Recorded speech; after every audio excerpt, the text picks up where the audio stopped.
दोस्तों, आज की तारीख में जब शहर की चमचमाती इमारतें आसमान छू रही है, बिल्डरों की चांदी कट रही है, लेकिन इन इमारतों में रहने वालों की जिंदगी एक जलते हुए माचिस के डिब्बे से ज्यादा सुरक्षित नहीं। जी हाँ, ये वही इमारतें हैं जिनके विज्ञापनों में स्विमिंग पूल, जिम, गार्डन की तस्वीरें चमकती है, लेकिन आग से बचाव के इंतजाम वो तो बस कागजों पर सजते हैं, हकीकत में कहीं गायब है। हजारों लोगों की जिंदगी दांव पर है और इसका जिम्मेदार कौन? वो बिल्डर जिनके लिए मुनाफा इंसानी जान से ज्यादा कीमती है। हर साल देश के बड़े शहरों में आग की घटनाएं बढ़ रही है। दिल्ली, मुंबई, बेंगलुरु, कहीं भी देख लीजिए, ऊंची ऊंची इमारतें आग की लपटों में घिरी मिलती है। लेकिन सवाल यह है, इन इमारतों में आग से बचाव के लिए क्या इंतजाम है? क्या फायर एक्सटिंग्विशर वो तो शोपीस बनकर दीवारों पर टंगे हैं जिनका इस्तेमाल कोई जानता भी नहीं? स्प्रिंकलर सिस्टम वो तो बिल्डरों ने लागत बचाने के लिए इंस्टॉल ही नहीं किया। फायर एस्केप रास्ते वो तो या तो सामान से भरे पड़े हैं या फिर दरवाजों पर ताला जड़ा है। और फिर आता है सबसे बड़ा मजाक, फायर ड्रिल। कितनी सोसाइटी वालों ने कभी फायर ड्रिल देखा है?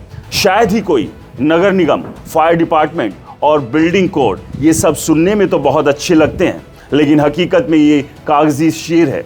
दोस्तों, बिल्डर इन नियमों को जेब में रख कर चलते हैं। एनओसी लेने के लिए कुछ कागजात इधर से उधर, कुछ लेन देन और बस इमारत तैयार। फायर सेफ्टी के नियमों की बात करें तो वो सिर्फ कागजों पर सीमित है। इमारत बनने के बाद कोई जांचने नहीं आता कि फायर एग्जिट काम कर रहा है या नहीं, स्प्रिंकलर में पानी है या नहीं, और अगर कोई हादसा हो जाए तो बिल्डर की जिम्मेदारी वो जीरो।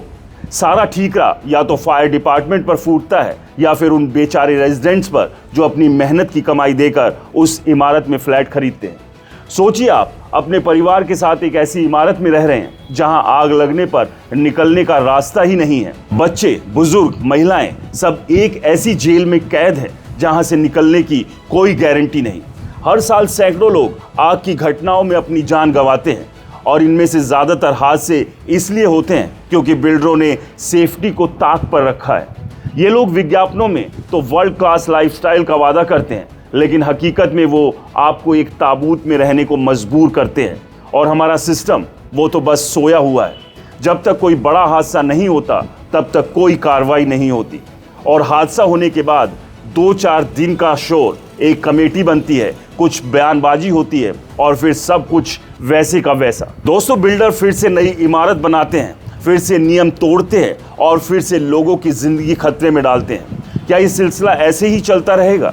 क्या इंसानी जान की कीमत इतनी सस्ती है कि मुनाफे के लिए उसे दांव पर लगाया जा सकता है? तो क्या किया जाए? पहला कदम तो यही है कि लोगों को जागरूक होना होगा। फ्लैट खरीदने से पहले बिल्डर से सवाल पूछिए, फायर सेफ्टी के क्या इंतजाम है? फायर एग्जिट कहाँ है? स्प्रिंकलर सिस्टम काम करता है या नहीं? दूसरा, सरकार को चाहिए कि वो सख्ती से नियम लागू करे। हर इमारत की सालाना फायर सेफ्टी ऑडिट होना चाहिए, और अगर कोई बिल्डर नियम तोड़े तो उसकी जिम्मेदारी तय हो, जेल हो, जुर्माना हो या उसकी प्रॉपर्टी जब्त हो। तीसरा, फायर डिपार्टमेंट को और मजबूत करना होगा। उनके पास संसाधन हो, ट्रेनिंग हो, ताकि हादसा होने पर वो तुरंत एक्शन ले सके। बिल्डरों की लापरवाही और सिस्टम की नाकामी ने हजारों लोगों की जिंदगी को खतरे में डाल रखा है।